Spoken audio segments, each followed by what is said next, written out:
Ce n'est pas un salon de coiffure comme les autres. Une fois assis dans ce fauteuil, le miroir se transforme en un écran diffusant des vidéos de conversation entre des barbiers et leurs clients, tous des migrants.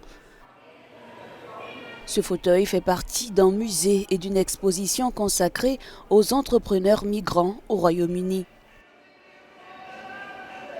Cette exposition a commencé comme un examen des entreprises. Je pense que nous avons réalisé très rapidement qu'il s'agit en fait d'histoires de personnes.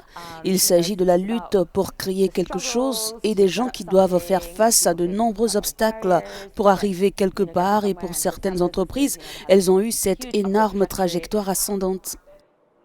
Ce musée relate l'histoire de marques de migrants comme Deliveroo, fondée par un Taïwanais, et d'autres belles histoires comme celle de Carré Nature, créatrice de mode pour sa propre marque.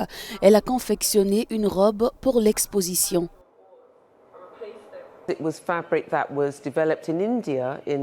C'est un tissu qui a été développé en Inde au XVIIe et XVIIIe siècle, lorsque les propriétaires d'esclaves voulaient un tissu léger et qui allait bien avec le climat, mais qui leur rappelait aussi leur propre héritage.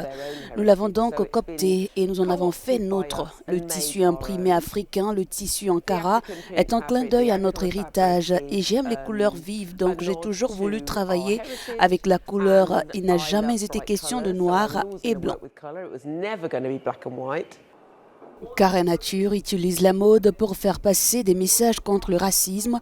Pour elle, la culture doit voyager dans le temps et parmi les différentes époques. C'est important pour moi en tant que femme noire et en tant que femme noire âgée. C'est important pour moi de faire comprendre aux gens que je ne suis pas invisible, que je ne suis pas sur le point de disparaître. Il est important de reconnaître la contribution que des gens comme mes parents et beaucoup d'autres parents de migrants ont apporté à ce pays.